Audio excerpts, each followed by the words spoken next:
Vortex. Okay. I'm George, your host.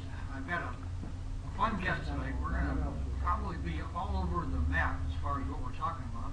If it's anything like our post conversation. My guest is Dave Weiner. Dave hails from Chicago. He lives here in Sarasota now. And welcome, Dave. Thank you for having me. Yeah, well, I appreciate you taking your time out and coming on down here. You're from Chicago?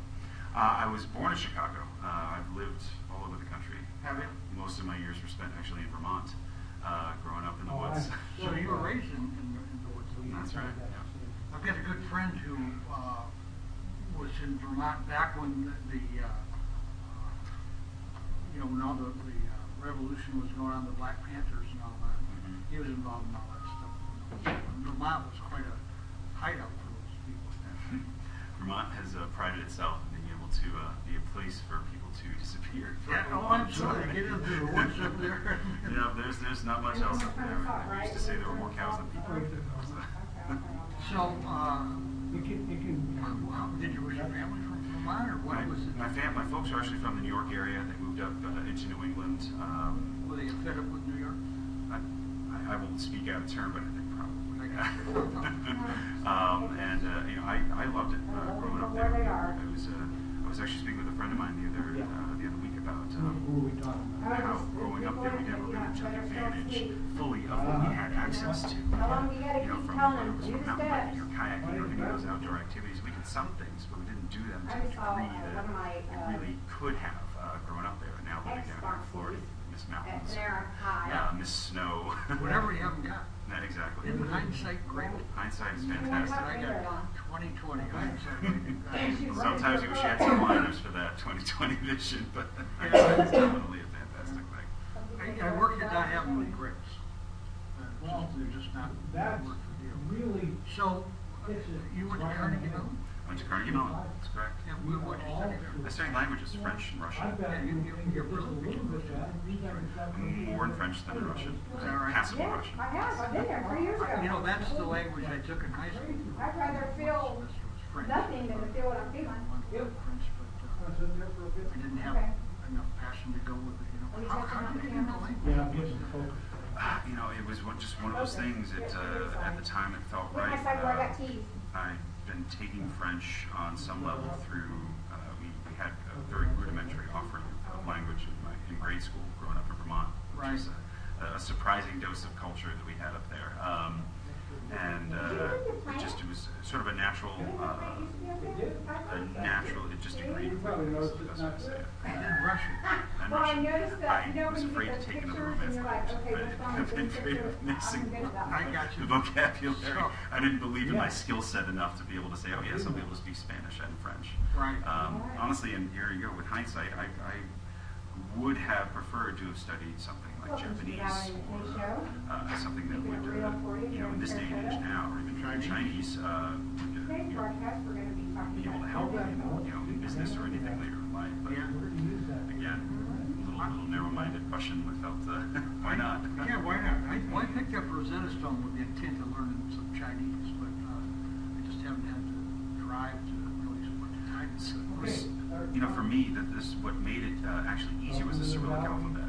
It's fundamentally, in the English language, you have so many exceptions to the rule. It's probably one of the most challenging languages to learn because of that.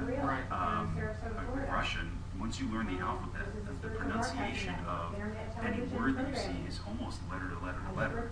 Maybe one or two exceptions, and obviously with dialect based on geographic location, there will be some adjustments, but that made it. Once you learn the alphabet, you can read Russian. You don't understand the words, but you can read it, which is a good start. What was your deal? I was thinking education. I was thinking education, and I was on that track when I was, in some ways, derailed or redirected. I went to working for the environment. That's where I took up arms and took up my first career was working for the environment. You gotta have power.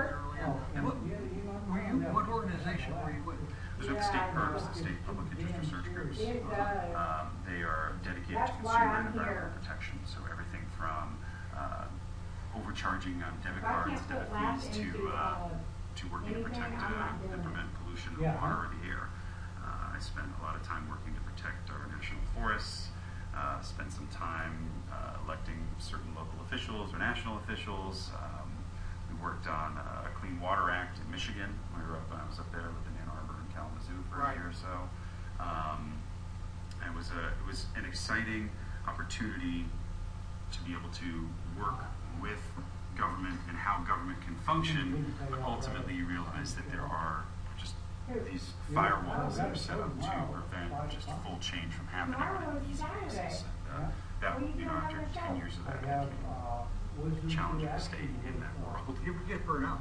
Yeah, I spent time, as I progressed throughout the company, when I was in Chicago, we were spending time working on legislation in Springfield lobbying in D.C.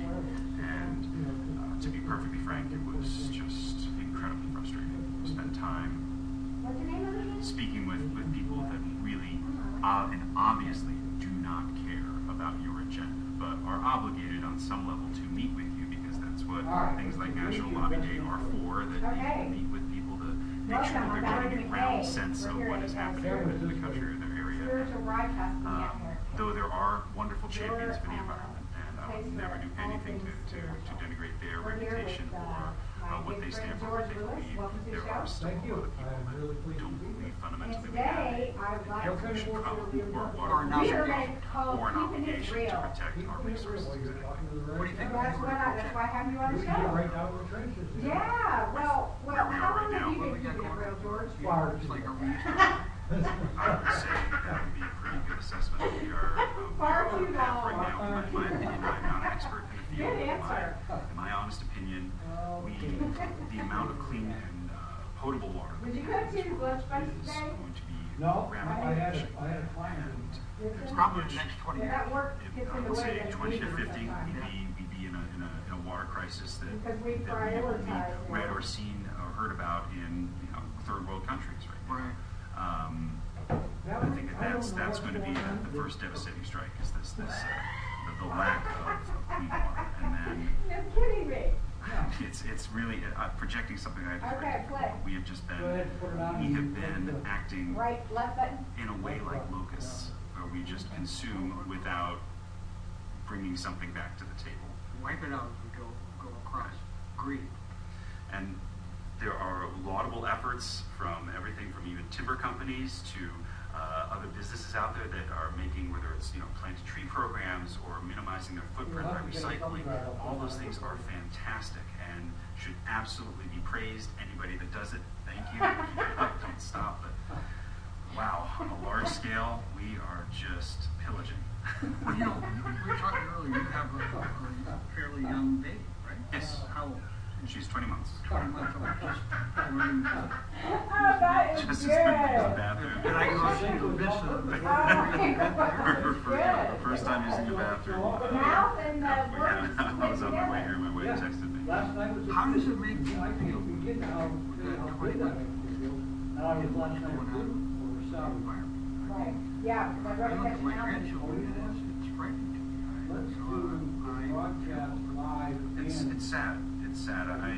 My biggest fear, if you for the moment table any apocalyptic forecasting, just the fact that if my little one wouldn't have access to the things that I had access to, would just be very sad. Right.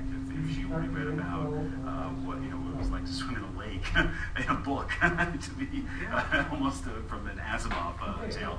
But those sort of things that we take for granted now are not here in 20 or 30 or 40 years.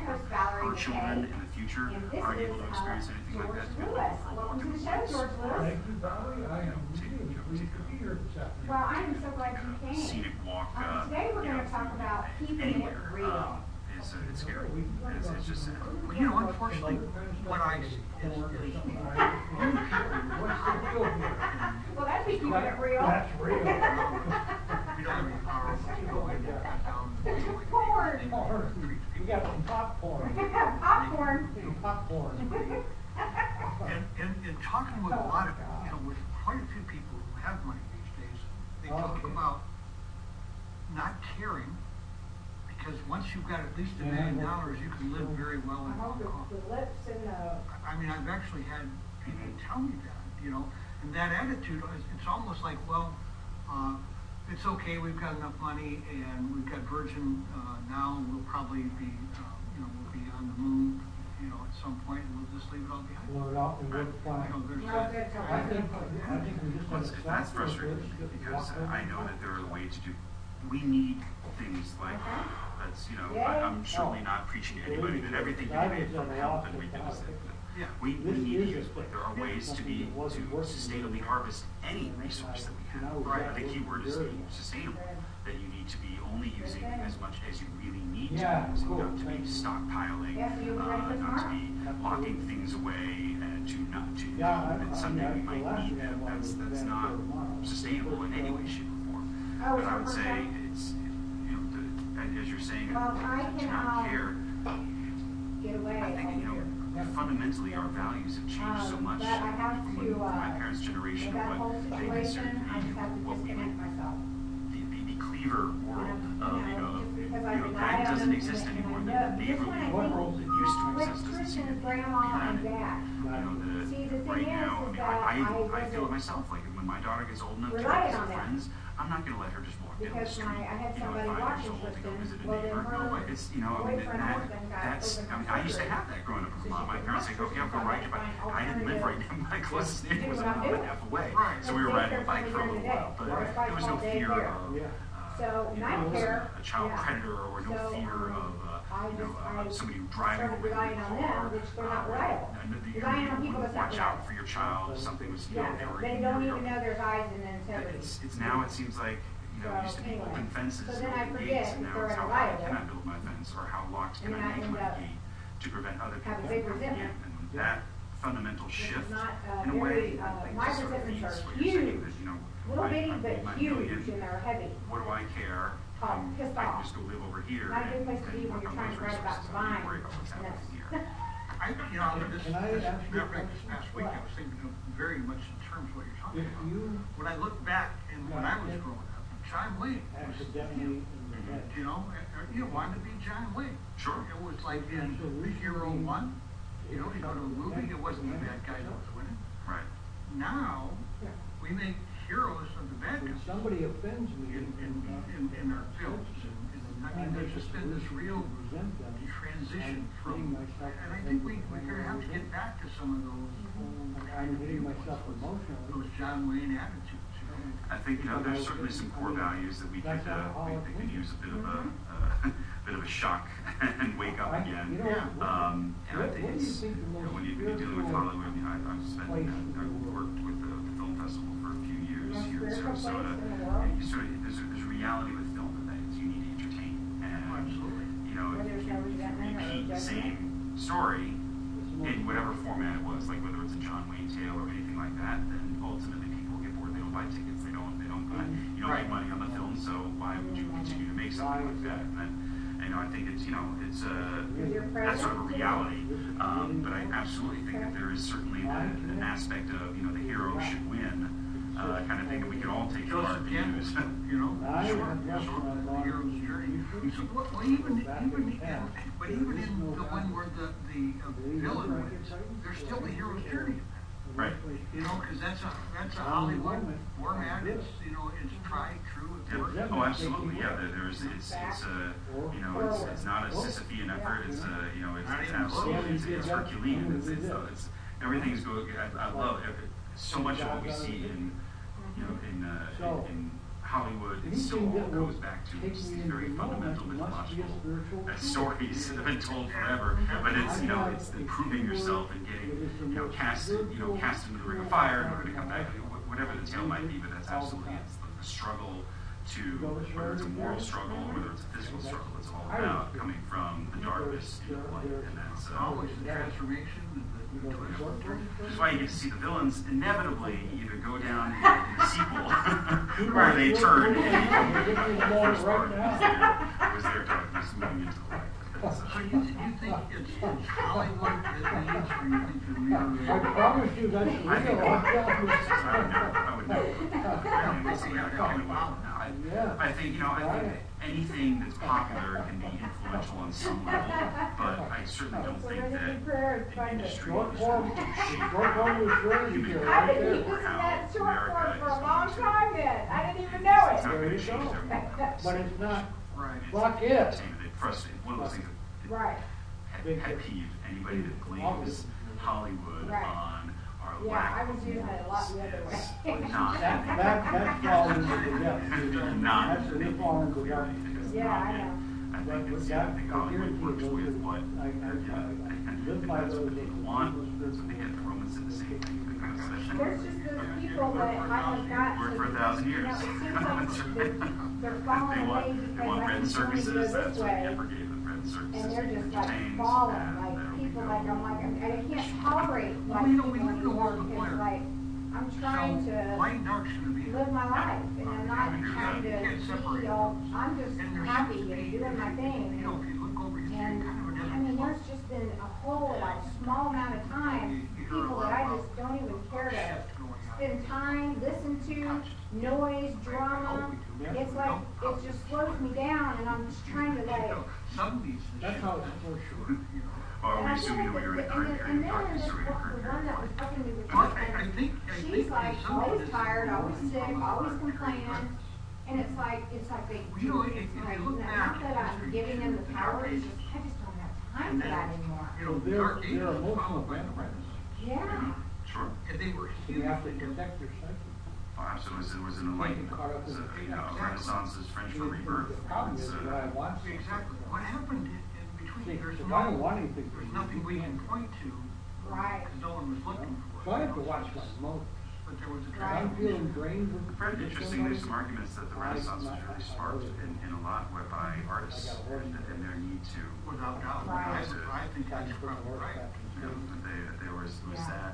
that shift in So, what they were you know, painting and what they were painting. you know, that's the bad Making a fundamental change in how There's people good things perceive here. not just the world, but Where once I was trapped, I And, now have. I think that's pretty Mhm. neat. Well, if you think about that, is that And I love the freedom of art choice. that's coming through and causing the change? It's not, I don't do it What is that? perfectly, I don't always do it right, but I'm doing it. Well, Yeah. Yeah. you in terms of the dark ages and what we're going through, or just now? The happier You I, know, the happier I I would get. never, I would say in that instance. No, they So in our want the history, opposite. I think it You know, absolutely the most the art spiritual place we then talk about. helped carry people out You know, of the that most darkness, spiritual thing that I provide can hope, do or casting a is new light give on them subject matter, whatever it might be. Is whatever it takes. I think Bring me that to a state. anything, any kind of change, there needs to be That's somebody, what I'm using in a manner of for, speaking, that needs to be willing to stick their neck out. You Well, know, most people nowadays are much more hesitant to do something like that. There's, for that exact reason. So whether that change is coming from arts, whether it's coming from science, wherever that spark that needs to happen in order to encourage people to move in a direction of line of thinking, somebody needs to be willing to say something. And what If I'm powerless over I feel now is that what must this people mean? aren't willing to just listen anymore. People will You got me. nod their head and they'll wait, and really what they're doing You is know, I go through step one, find out I'm powerless. Figure out what they're gonna and figure out what they're going to say. You know, And you do I think if we all just took a moment and listened a little bit better, a You know, little like I more, find out we would actually about learn this something and be able to issue, move the source, in a you're new connected to the direction. source. Now we're just sort of at a crossroads where I agree with you that we could be coming into a more enlightened state now, absolutely, that is a possibility. You know, I want to believe that in humanity and the nature for us to progress and not regress.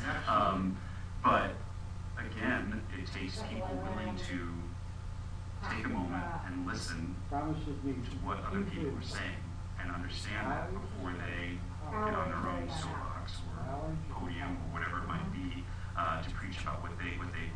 It's Well, I'm using the power we're right. sort of going on a big tangent. with No, that. I think we're right in there. You know, do you think that maybe the sixties, cool, huh? you know, and the art that came in the sixties Pretty powerful. caused quite a transformation. And it was, But you you know, forget- love and free love and all the stuff that went on there. But at the I same forget time, when my it was, hormones are I'm flying. getting my piece You know? of the world here. It was, you know. Because I try to see the good in and everybody. I just, it And there's feels not like any. Why? we're kind of getting some backlash to that. In that Why are we you have trying kind to of an see Ayn good Rand thing going on, you know? It's hooray for me and heck with you, and, Oh. you know, I have to. I can only tell you from my I just wonder if maybe experience, in I'm the trying to 60s consult didn't kind of like I'm trying to make things the way I want. You know, I mean, everything that I've ever read or, you know, watched, and whether it was in a movie or on TV or on the History Channel about the 60s, the movement, the free love, if you will, movement was so rooted in this frustration about what was happening in Vietnam that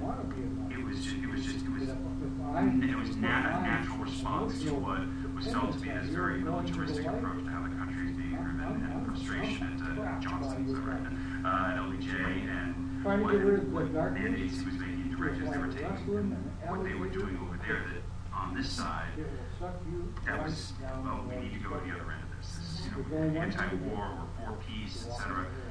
Interestingly, you don't see many documentaries about the third group of people that were there. Those are the people that had their nose on the ground, working hard.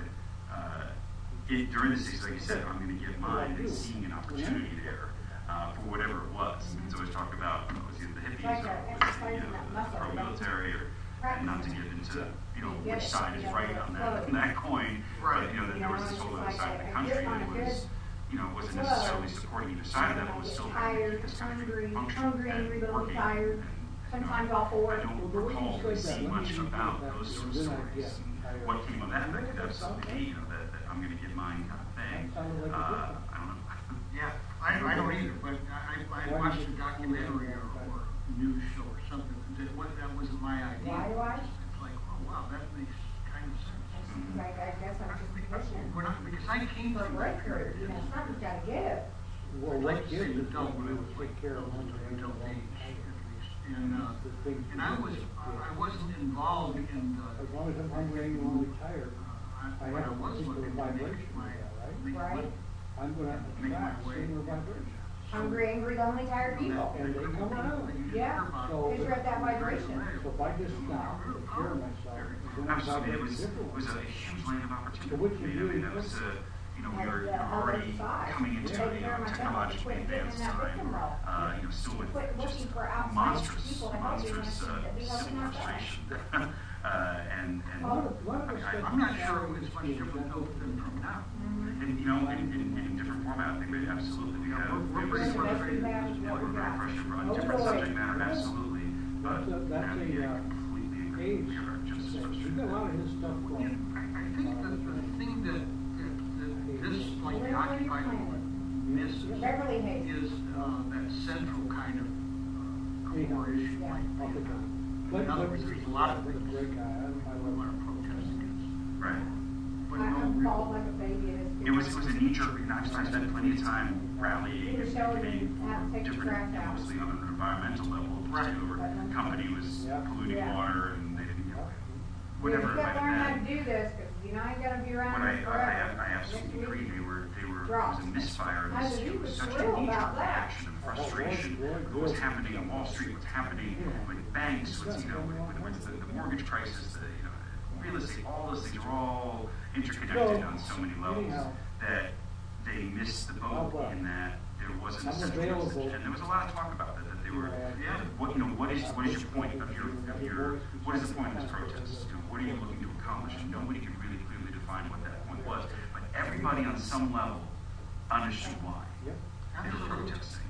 And whether they agreed with it or didn't, nobody really wanted to admit it, but everybody knew why that Occupy Wall Street happened. And I thought it was a beautiful thing to see that, and I wouldn't call it civil disobedience, I wouldn't call it anything like that. I would call that democracy in action. That's grassroots organizing at its finest, and it was spread like wildfire the way a good grassroots campaign should. And we were only so lucky back when I was working with the environment to have that type of momentum, you know, on a particular subject matter, or for people to be up in arms as frustrated as they were about the Clean Air Act and the Clean Water Act would have been a beautiful thing. But it was, it had an inevitable fizzle because there wasn't a core message that they were looking to deliver. It was just an act of frustration, and that's how most things, people are frustrated, but you gotta, in this day and age, you gotta have a concise, you concise message. You gotta have a concise message, and I think also you almost have to have a contingency that's in power that works with the system. The father and the son. Because if you don't have that, Family. Well, if you're constantly on the outside trying to look in, then it's you're in the looking glass. There's nothing that's going to be accomplished. You're right. That was one of our core tenets working with the environment. Is you have to work with the system to change the system. right. There's no change the system from the outside. And our days of revolutionary war, it's in so many ways. I feel those days are past.